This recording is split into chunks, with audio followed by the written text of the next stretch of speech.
Hi, I'm Sam, your inner voice and self-trust coach for women who refuse to choose between career success and being fully present with their kids. This is Journal Entries, where we break free from self-sabotage, reconnect with our inner wisdom, and live truly fulfilled lives in both of our roles. Let's dive in. Hello, and welcome back to Journal Entries. Ooh, I just got the butterflies. I feel nervous to record today. And I think it's because I know what I want to talk about, but I don't know where I'm going to take it. What I wanted to talk about today and what I have had planned for this episode for at least a month is what my plan is going to be to come back on social media. Because at the time of this recording, today is May 29th. So I have had 29 days completely off of all social media platforms: Instagram, Facebook, TikTok, Snapchat, LinkedIn. I feel like I'm forgetting one, but any and all of them that you can think of, I actually deleted them from my phone. And I wanted this episode to be this big reveal of all of the lessons that I've learned, like a big recap of how I've been feeling and what I'm going to be doing, how I'm going to be coming back to social media and all of that. And I don't have the answers yet, which makes me feel a little bit nervous. I have loved the time away from social media. In fact, on May 20th, I texted my business coach and I said, I know it's only May 20th, but I don't want to go back to social media. Like, I'm loving this so much. And it's because I feel this sense of peace, and not only peace, but simplicity. So much has been removed in May, and I'm loving that. When I think about coming back online, going back to social media, logging into Instagram again, I think about creating this first post.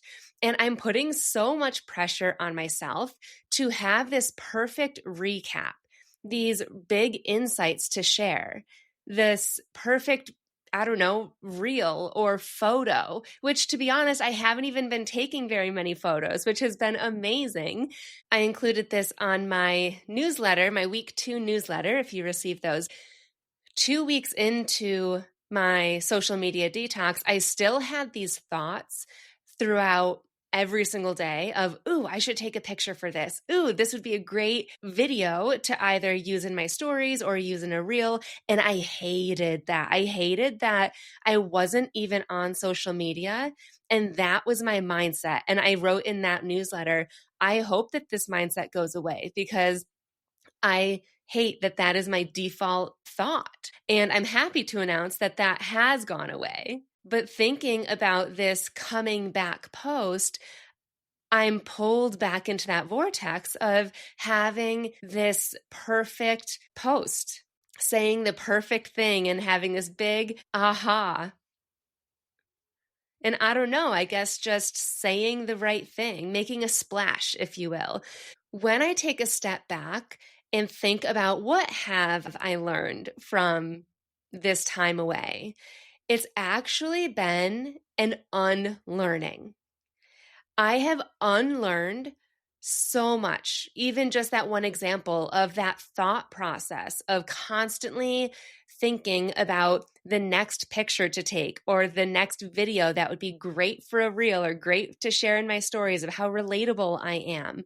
I can't tell you how many 6-second videos I have on my phone, which are all boomerangs just of the 12 and a half years that I've been on social media and posting in my stories, and I would just save them just in case they didn't post, because there's always glitches on social media. Or how many photos that I have on my phone that are literally the same exact picture, they're just 1 millimeter off because I was trying to get the perfect angle.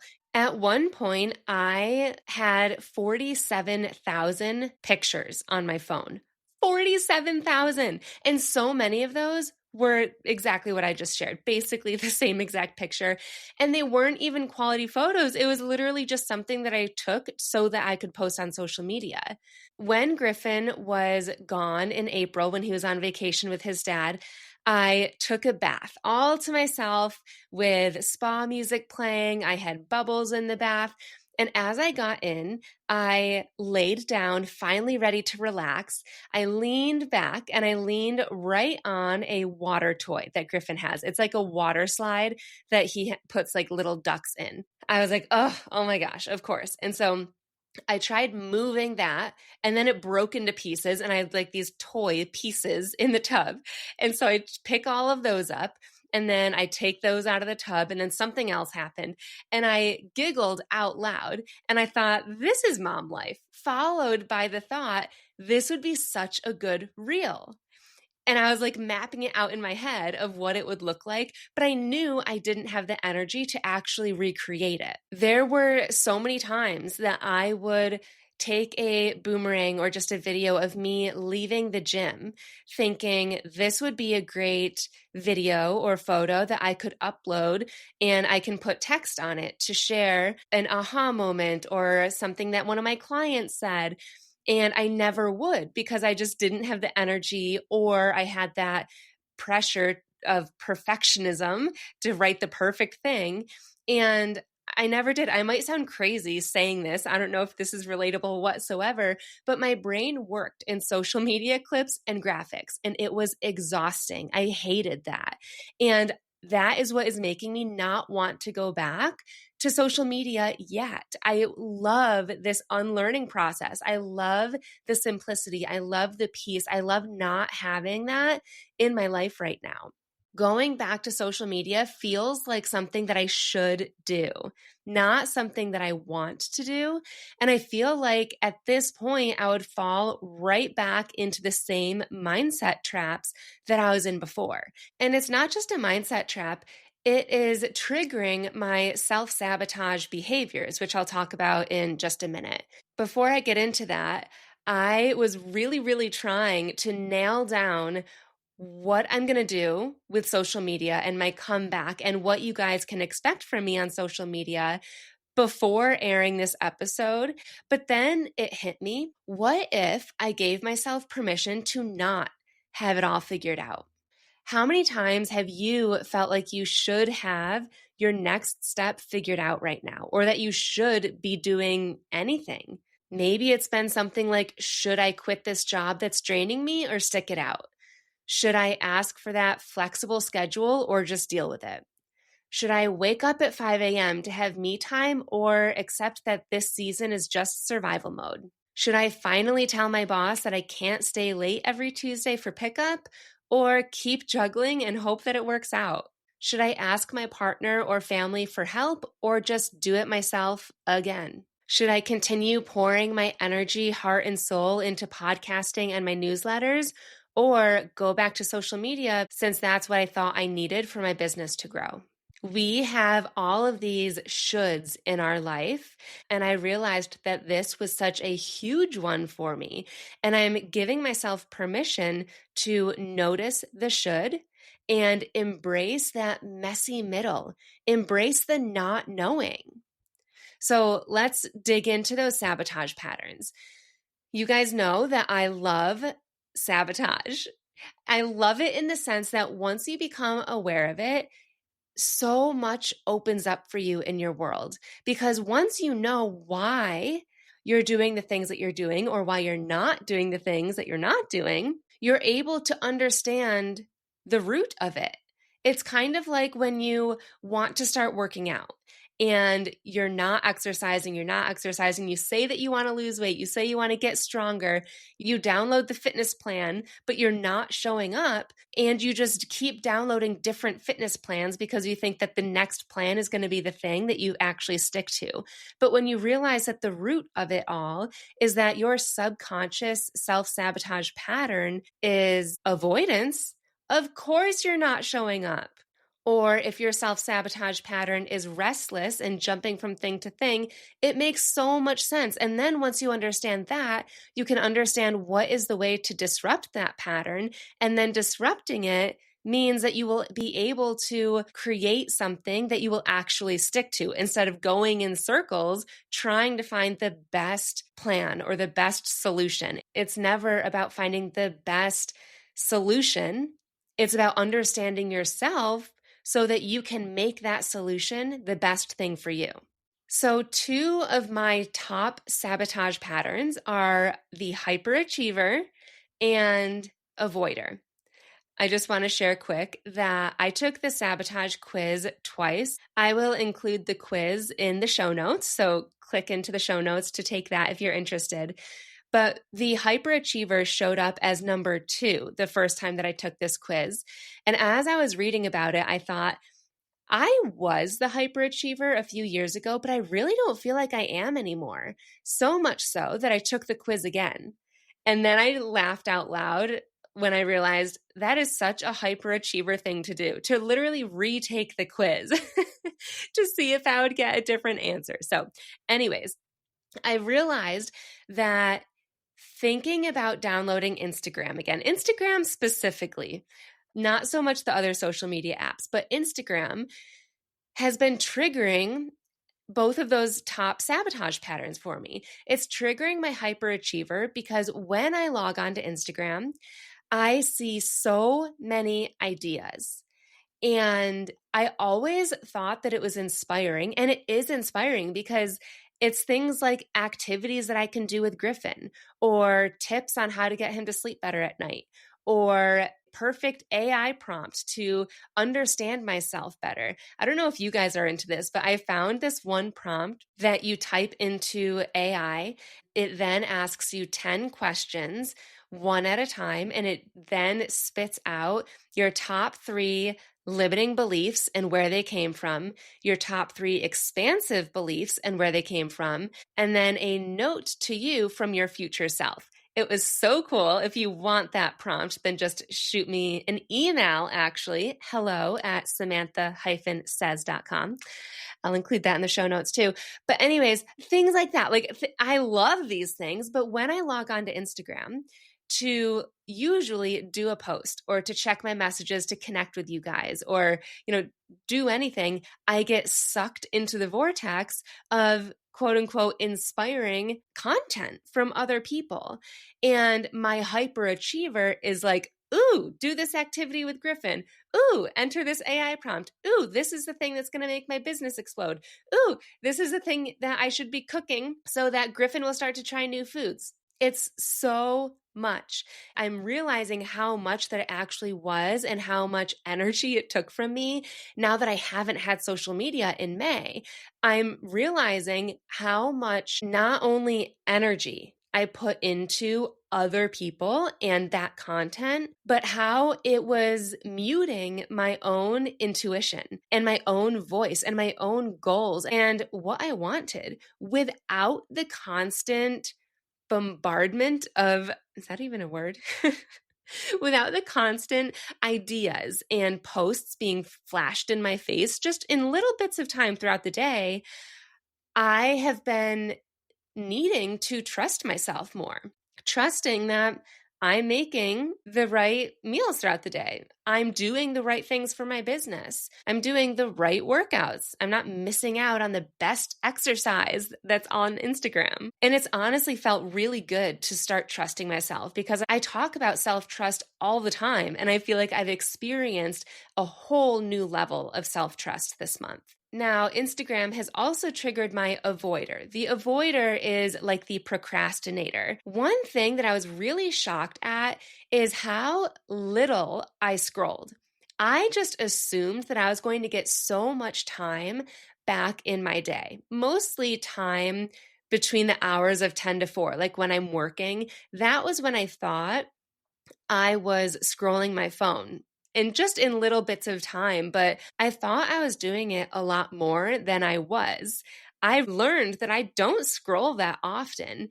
It's that when I do scroll, I feel like I'm avoiding. I feel like I'm avoiding my business when I'm scrolling during work. I feel like I'm avoiding my son when he's home, even though I don't really scroll when he's home. I feel like if none of those things apply, I'm avoiding my intuition. I'm avoiding my feelings. I never feel like it's a numbing activity, but I just feel like I'm putting blinders on to the world and myself. And social media disconnects me. It's like this app is supposed to connect you and make you social, and it did the opposite for me. I don't know if you can relate to that. Maybe you can. Maybe when you're scrolling at night, instead of having real conversations with your partner, or you check your phone instead of being present with your kids. It's like we're using it to avoid real connection. And maybe it's not on purpose. I think often it's not on purpose. It's just something easy to get a dopamine hit. I want to take all of these crazy random thoughts and this unlearning that I've experienced and wrap it in a little bow for you that isn't the bow in the present that I thought I was going to deliver today of my perfect plan of this is how I'm going to come back to social media and where you can find me. Instead, I want to give you permission today. Permission to not know what's next, to not have it all figured out, and actually embrace the not knowing. And maybe for you, it's also the unlearning. I had a call with my client Bree earlier this week, and right now she's working with me. She's also working with an energy healer. She's doing human design research. She's going to school for spirituality. She's raising 3 boys. She is a wife. She's doing all of the things right now. At the very end of our call, she told me, I just wish that all of this was happening faster, that this healing was happening faster. And I had to remind her that she's rushing the process of trying to figure it out. Of course, we all want to feel good at the snap of our fingers, but that's not realistic, especially when doing that means that you're not giving yourself credit for all that you're doing.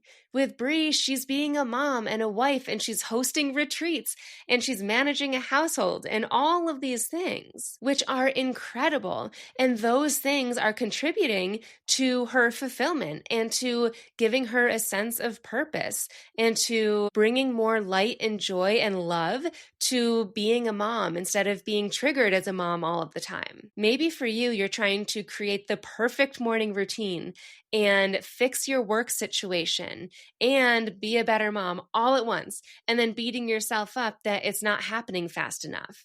I just enrolled another brand new client. And when we were talking about enrolling, she said that she was interested in month to month instead of the 6-month contract that I normally have. Since she's working on an extremely specific goal, we chose a 3-month contract for her because we need to allow for enough time for transformation to take place instead of just understanding concepts, which is what used to happen when I offered 1-month options. If you're listening to this podcast, you are invested in your growth. I'm sure you have so many other personal development podcasts that you listen to or books that are on your shelf. Maybe journaling prompts that you say that you're going to do someday. Maybe you're also into human design, which I love as well. All of this work is incredible, but it takes time. My strategic journaling and sabotage coaching is designed so that it won't be one more thing that you try. It will be the thing that puts an end to everything that you're trying. We are so used to having a plan, a strategy, and a timeline. But what if the figuring it out is the plan? What if the messy middle, the unfolding, the unlearning is the plan? And we learn to embrace that. And what if not knowing is actually where the peace lives? That's where I am right now. I don't know what I'm going to be doing with social media, but I am feeling so peaceful and I am letting it unfold as it unfolds. How that looks for me is when I'm able to journal, which is a little bit in the mornings right now, if I don't wake up at the same time as Griffin, I will strategically prompt myself through the underlying emotions of how I feel about social media or through what I want my life and my days to look like. And each journal entry usually gives me a spark of something else. Like a couple days ago, I had the realization that social media was triggering my hyperachiever and avoider. The next day, I started journaling on what that looked like and why. That prompted me to ask the question of when did I realize that I didn't want to go back to social media? And that question had me journaling about what I opened this podcast episode with, of how I realized that I was putting so much pressure on the comeback post, knowing that it was this pressure and the quote unquote shoulds behind the scenes, meaning behind the scenes in my brain. I asked myself, what would I even post about if I could? Like, what were the lessons that I've learned? And that was when in my journal entry, I learned, wait, I haven't learned anything really. If anything, it's this unlearning. So it's this slow unfolding in our journals that takes time, yet it is so powerful. So I'm going to give you a strategic journaling prompt that you can either think through on this podcast with me right now, or you can save it and journal through it later when you have a couple of minutes. Your journal prompt is, what am I putting pressure on myself to figure out right now? And what would it feel like to give myself permission to be in discovery mode instead of solution mode? I'll give you some examples to get your juices flowing. Maybe what you're putting pressure on yourself to figure out is this decision of, should I stay in this job or start looking for a new job, or keep running my business as is or shut it down completely? And you could give yourself permission to be in discovery mode, which might look like, what would make me feel more fulfilled right now? Or maybe you're putting pressure on yourself to figure out, how do I get my kids to listen better? And instead, you could ask, what kind of mom do I want to be in this moment? Or the pressure is, should we do family movie night or should I meal prep? Instead, you could ask yourself and just be in the discovery mode of, what does our family need tonight? Or lastly, what's the perfect bedtime routine? I can't tell you how many nights I stayed up so late trying to come up with the perfect bedtime routine for Griffin to get him to hopefully fall asleep quicker and sleep through the night and conserve my energy. So maybe you're putting pressure on yourself to come up with a perfect bedtime routine for your kids or yourself. Instead, giving yourself permission to be in that discovery mode might look like, how do I want our evenings to feel? Asking yourself that question puts a completely different spin on it, and you will probably get closer to a solution by asking that question than staying stuck in the question of, what is the perfect bedtime routine? To wrap up, I don't know when I'm going to be back on social media. I probably will have some sort of post this upcoming week. I might be sharing a clip of my podcast. I might not.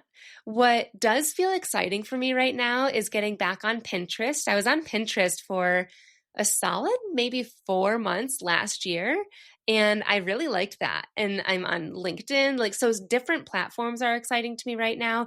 And what's the most exciting is in-person workshops. So if you're local to Batavia, New York, then let me know if you're interested in me hosting a workshop at your space, or maybe co-hosting a workshop with me. Or I also love virtual workshops. So I'm leaning more so in that direction. And I will heavily be leaning into this podcast still. This is one of my favorite things about my business and my newsletters. I have loved writing to you every Tuesday and sharing a piece of my world. Last week, I shared a picture of my son as he had his hands in his pockets, which he never does. And he was walking around our property with my parents' dog. And he was just so peaceful and content and basically not yelling for my attention. And it was just this moment that rarely happens. And I just looked at him and I thought, wow, he's becoming his own person. I was just so present in the moment, and he seemed so present and content, and it was just amazing. So I share things like that with an actual tip that will be super helpful for you in being present in your own life, and how that will be helpful at work and even help you with your working relationships and feeling a bigger impact at work, and then also your relationships at home and feeling more fulfilled at home. So if you'd like to keep listening to me on the podcast, make sure you subscribe. If you want to receive those newsletters, click on the link in the show notes to receive my newsletter. And if you follow me on social media at this point, I almost feel like I'm going to be using social media to be social with no strategy plan, no content plan, just posting when I want to post, which feels really freeing, but we will see. I am in that unfolding, unlearning phase and loving it. If you are tired of putting pressure on yourself to have all of the answers, have it all figured out, I would love for you to come discover alongside other women inside the Peace and Confidence Collective. That is my small group coaching space. Or if you want to go really deep on what you are trying to figure out specifically, I have 2 spots open for private coaching.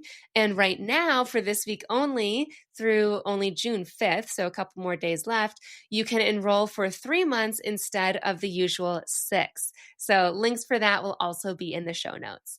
Thank you for tuning in this week. Next week, I'm actually going to be in Napa Valley with my sisters. We're doing a sisters trip. So I will have an episode air, but just know that while you listen, I will be sipping some wine. So enjoy, and I will talk to you soon.